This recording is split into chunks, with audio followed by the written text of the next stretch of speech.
नमस्कार, माय महानगरच्या लाईव्ह मध्ये मी वैभव पाटील आपलं स्वागत करतो। मी सध्या आहे मुंबई विधान भवन येथे आहे।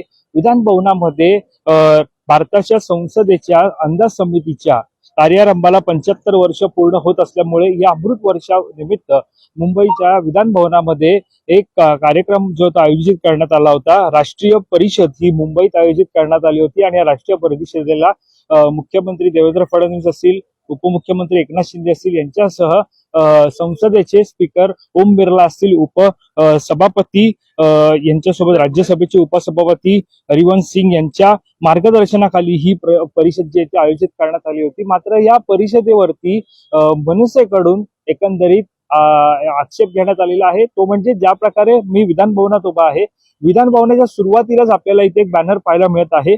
हा बॅनर सध्या आपण पाहतोय, या बॅनरवरती सगळ्यांची नावं लिहिण्यात आलेली आहेत। मात्र जर बॅनर आपण नीट पाहिला तर या बॅनरवरती सगळ्यांची नावं असेल किंवा जी परिषद या ठिकाणी आयोजित करण्यात आलेली आहे या सगळ्याची माहिती ही इंग्रजीतून देण्यात आलेली आहे। National conference of estimates committees of parliament and states UT legislative bodies, म्हणजे एकंदरीत पाहायला गेलं तर जो कार्यक्रम आहे राष्ट्रीय परिषदेचा, त्या कार्यक्रमाची माहिती ही इंग्रजीतून देण्यात आलेली आहे आणि ठिकाण सुद्धा देण्यात आलेलं आहे महाराष्ट्र लेजिस्लेटिव्ह विधान भवन मुंबई। आणि खाली जे महाराष्ट्रातील नेते मंडळी आहेत आणि जे दिल्लीतून येणारे होते ओम बिर्ला असतील आणि राज्यपाल असतील CP राधाकृष्णन, या सगळ्यांची नावं आपण पाहतोय। ज्याच्यामध्ये हे खाली आपण पाहतोय याच्यामध्ये सगळे महाराष्ट्रातील नेते मंडळी आहेत। या सगळ्यांची नावं जर पाहायला गेली तर ही इंग्लिश मधून देण्यात आली आहेत, त्यांचं पद जे आहे ते सुद्धा इंग्रजीमधून देण्यात आलेलं आहे। त्यामुळेच कुठेतरी आता मनसेकडून याच्यावरती आक्षेप जो तो घेण्यात आलेला आहे। सध्या गेल्या काही दिवसांपासून राज्यामध्ये पाहायला गेलं तर मराठीवरून असेल, मराठी सक्ती असेल किंवा हिंदी सक्ती असेल, यावरून कुठेतरी वादविवाद होताना पाहायला मिळत आहे। महाराष्ट्रामध्ये मराठी सक्ती असावी, मराठी ही भाषा प्रथम असावी, मात्र हिंदी सक्ती नको, अशावरून सध्या वाद सुरू झालेला आहे। गेल्या काही दिवसांपासून सातत्याने पाहायला गेलं तर मनसेकडून वारंवार आरोप असेल किंवा आंदोलन असेल, इशारा असेल हा दिला जात आहे हिंदी सक्तीवरून। स्वतः महाराष्ट्र नवनिर्माण सेना अध्यक्ष राज ठाकरे यांनी सुद्धा पत्रकार परिषद घेत शालेय शिक्षण मंत्री दादा भुसे यांना सुद्धा पत्र पाठवणार असल्याचं त्यांनी म्हटलं होतं, ज्याच्यामध्ये त्यांनी उल्लेख केला होता की हिंदी सक्ती म्हणजे दुसरी भाषा ही हिंदी सक्ती नको, शालेय विद्यार्थ्यांना पहिलीपासूनची हिंदी सक्ती नको असं सुद्धा म्हटलं होतं। मात्र महाराष्ट्रामध्ये एकीकडे मराठी सक्ती व्हायला हवी।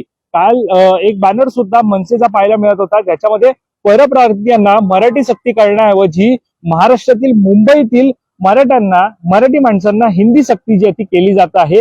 यावरूनच कुठेतरी पाहायला मिळालं तर हिंदी आणि मराठी असेल असा वाद एकीकडे होत असताना मराठी ही सक्ती मुंबईत असेल, महाराष्ट्रात असेल, सर्वत्र असायला हवी असं एकंदरीत मनसेचं जे आहे ते म्हणणं होतं। मात्र आजचा कार्यक्रम जो विधान भवनात होत आहे, ज्याच्यावरती आपण पाहतोय की एकीकडे इंग्रजी बॅनर आपण पाहिला तर दुसरीकडे आपण पाहतोय की जो बॅनर या ठिकाणी लावण्यात आलेला आहे त्याच्यावरती पुन्हा एकदा इंग्रजी असेल आणि हिंदी असेल, याला प्राधान्य, या भाषांना जो आहे तो प्राधान्य या ठिकाणी देण्यात आलेला आहे। हे आपण पाहतो या ठिकाणी national conference of estimates committee of parliament and state UT legislative bodies, संसद तथा राज्य संघ राज्य क्षेत्र के विधायी निकायों की प्राक्कलन समितियों का राष्ट्रीय सम्मेलन। पुन्हा एकदा ठिकाण पाहतोय आपण महाराष्ट्र लेजिस्लेटिव्ह विधान भवन मुंबई। ज्या प्रकारे आपण पाहतोय की हा बोर्ड सध्या इथे लावण्यात आलेला आहे, बॅनर सध्या इथे लावण्यात आलेला आहे। हा बॅनर सध्या, या बॅनरवरूनच कुठेतरी महाराष्ट्र नवनिर्माण सेना नेते संदीप देशपांडे असतील यांनी जो तो आक्षेप घेतलेला आहे। आज मुंबईमध्ये त्यांनी महाराष्ट्राच्या शालेय शिक्षणाला असेल किंवा मराठी एकंदरीत पाहायला गेलं तर हिंदी सक्तीचा जो मुद्दा आहे त्या मुद्द्यावरून त्यांनी शाळेतील मुंबईतील दादर परिसरात असलेल्या नाबरगुरुजी शाळेजवळ त्यांचे मुंबईमध्ये आज संदीप देशपांडे यांचं आंदोलन जे आहे ते पार पडलं। या आंदोलनावेळी आपण जर पाहायला गेलं तर त्यांनी राज्यामध्ये हिंदी सक्ती नको असं सांगत असताना या आंदोलनावेळी माध्यमांशी संवाद साधत असताना त्यांनी एकंदरीत जे आपण पाहतोय की जो विधान भवनामध्ये कार्यक्रम चालू आहे याच्यामध्ये जे हे बॅनर तुम्ही आता पाहिले, या बॅनरवरती केवळ हिंदी आणि इंग्रजीचा उल्लेख आहे, मराठीचा कुठेही उल्लेख नाहीये। त्यामुळे एकीकडे राज्यभरामध्ये मराठी वरून असेल किंवा हिंदी सक्तीवरून जो वाद चालू आहे, अशा पार्श्वभूमीवरती राज्य सरकार जर असा बॅनर लावत असेल तर त्याच्यावरती त्यांनी आरोप केलेला आहे। एकंदरीत खालच्या शब्दामध्ये समजा उल्लेख करत सरकारवरती सुद्धा मनसेकडून जी टीका करण्यात आलेली आहे. त्यामुळे या सगळ्याच्या पार्श्वभूमीवरती राज्याचे उपमुख्यमंत्री एकनाथ शिंदे यांनी सुद्धा प्रत्युत्तर दिलेलं. त्यानुसार हा जो कार्यक्रम या ठिकाणी पार पडला, हा कार्यक्रम लोकसभा अंतर्गत होता.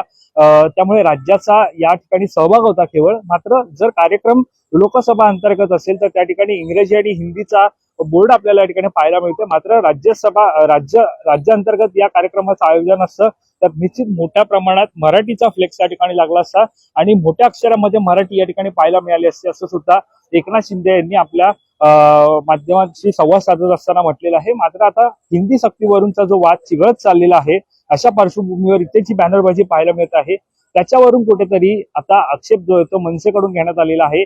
यावरती आता सरकारकडून कशा प्रकारे उत्तर येतं हे सुद्धा पाहणं महत्त्वाचं राहणार आहे. कॅमेरा पर्सन अवधेश कोरीसह मी वैभव पाटील, मुंबई.